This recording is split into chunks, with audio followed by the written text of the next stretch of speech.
Marcus Johnson. The team bolstered the O-line, signing DJ Fluker and drafted running back Rashad Penny in the first round, who led the FBS in rushing last season. What do you think? Did they do enough to help Russell Wilson?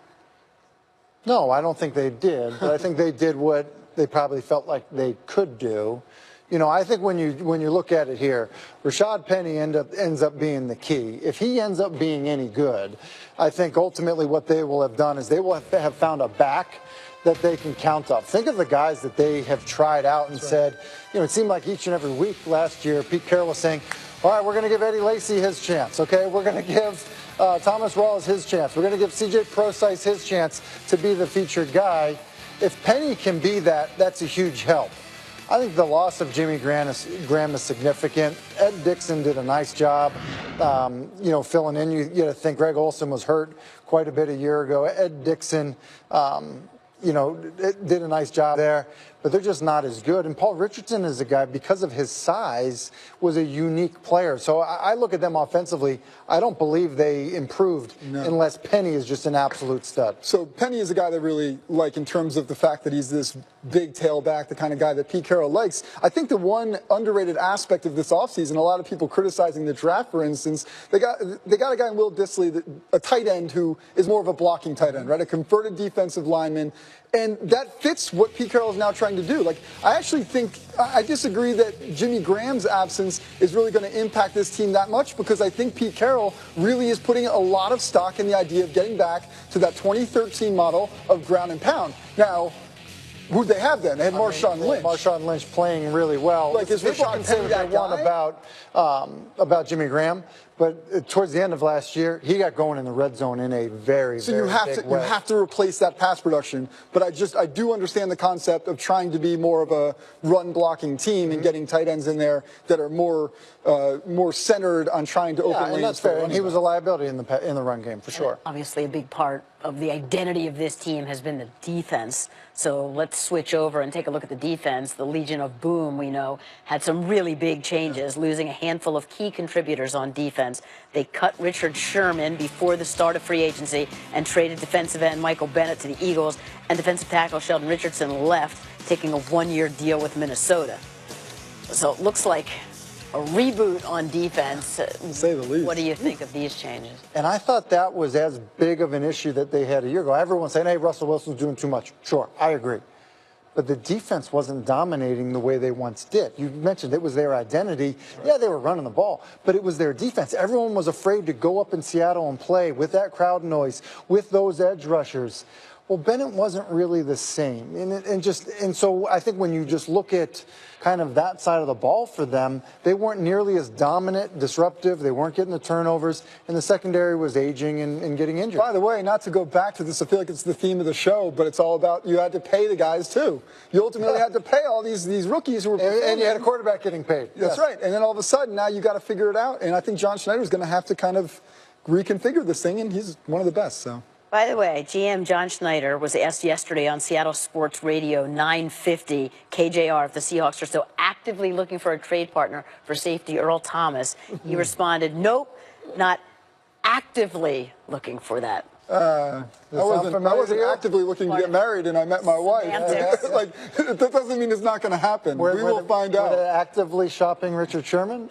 I think they said they weren't. I mean, you get the call. Right? Okay. Yeah, I don't believe it. On to the Niners. A look at the additions and departures for the Niners, whose biggest pickup was quarterback Richard Sherman, who has a league-high 32 interceptions since 2011. San Francisco also added Jerick McKinnon and guard Jonathan Cooper. As for the losses, Carlos Hyde left in free agency, and the team traded their center, Daniel Kilgore, to the Dolphins. What do you think of the impact that Richard Sherman can have on this team?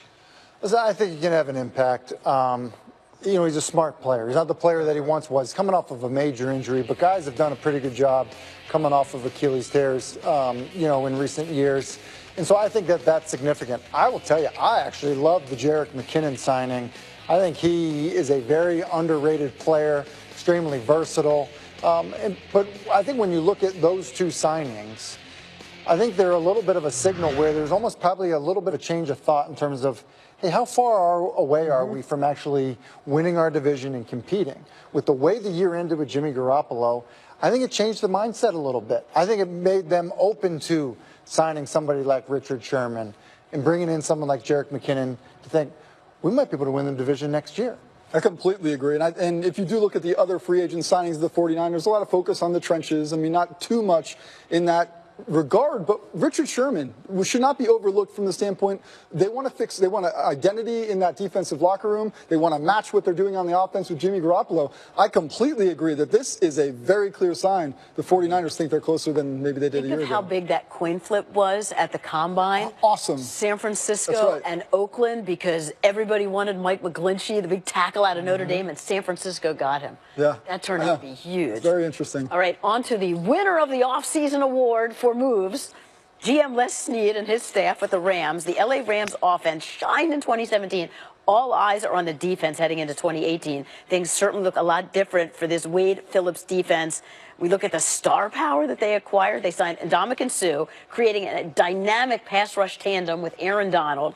The Rams traded with the Chiefs for Marcus Peters, who has a league-high 19 interceptions since coming into the NFL in 2015. And the front office got another trade done to get Aqib Talib from Denver, who has been selected to a Pro Bowl in each of the past 5 seasons. So in Wade Phillips, we trust. You think they can put all these pieces together? Well, I'll say this. They have the pieces. I mean, I think that's the issue. Putting them together, I think, ends up being the challenge. I'm glad you worded it that way, Susie. You look at, I mean, listen, we're kind of glossing over Michael Brockers. Like, he's not a day off for somebody when they get to face him. Like, newsflash, between the 3 guys they have up front, I mean, good luck to you. It's an absolute mess. The thing that scares me a little bit for them is we know they have talent, but the guys in red and orange jerseys right there, they're tremendous. You don't want to test them. They take chances. They are ball hawks. They can change a game. The issue ends up being they are both volatile. They are both guys that, listen, they want to do things their own way. They can be disruptive. And so I think when you look at all of this, bringing them together and make sure you understand that not everybody can be the playmaker. Sometimes you just have to be the guy that's playing his role. There it is, Tim. That's the thing. If this team, I think this is a boom or bust in terms of momentum. If this team starts out hot, these guys will ride or die together. But if they get off to any kind of a sluggish start, the Ndamukong Suh is one of the most dominant defensive linemen still in the NFL.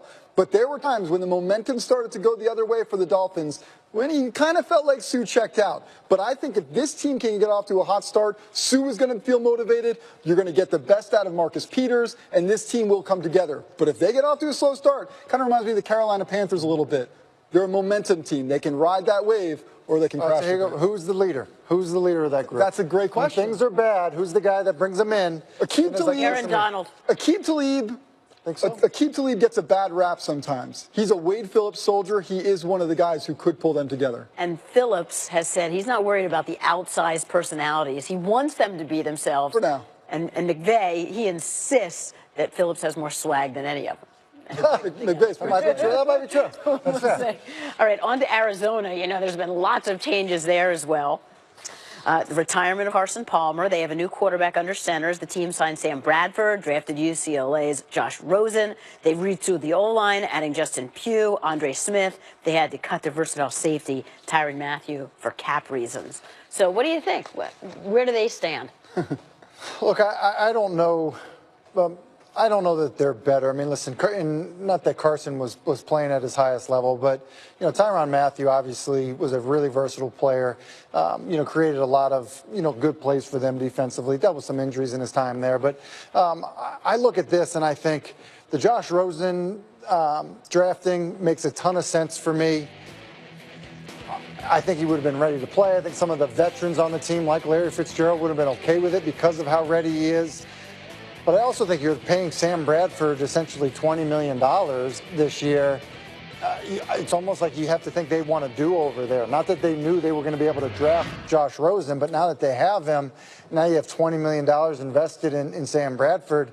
Think of how that could have been spent differently at another position if you knew. Now, I get it. You wouldn't have known. They could have never known that Rosen You would have never have known. But now what do you have? You know, It's got to be a little weird going in for someone like Larry Fitzgerald, because you know that this guy wants that ring. He wants to compete for that ring, but also the team's got to be looking at this saying, like, are we going to go with Rosen right away? Do we want to push him? Sam Bradford did a really good job when he came in for the Vikings last year. Which week? Exactly. Week one. It's how long can he stay healthy? Quite. I mean, I hate it's a to say shame. it. It's a shame because he's a good player. But listen, Larry, and in terms of Larry, Larry's dealt with worse. You know, he had a stretch there where it was great with Kurt. Right. Well, I mean, listen, but it's right. It's Here's true. Here's something great I saw about Rosen today. Even on the plane from Dallas to Arizona, he was already texting Patrick Peterson, like texting him so much about just everything he needs to know. Peterson said, "I'm trying to enjoy dinner with my wife." Remember what I was saying earlier about Baker coming in and being cool? But he loved that the kid, you know, like is ready to leave, eager? wants to get eager. Okay. It'll be fun. We'll see. And again, this Did is he a place, text him or he Snapchat him? You know, I think it was text. Kids, those millennials. Yeah. But a great place in terms of leadership with Fitz, a lot of these, Patrick Peterson, a lot of these guys. All right, on we go here on NFL Live. Coming up, back to Matt Ryan. He transforms into Matty Ice and also some guy named Marcus. Is this first career disguise for you? This is, I mean, other than like Halloween, this is the best costume I think I've ever had.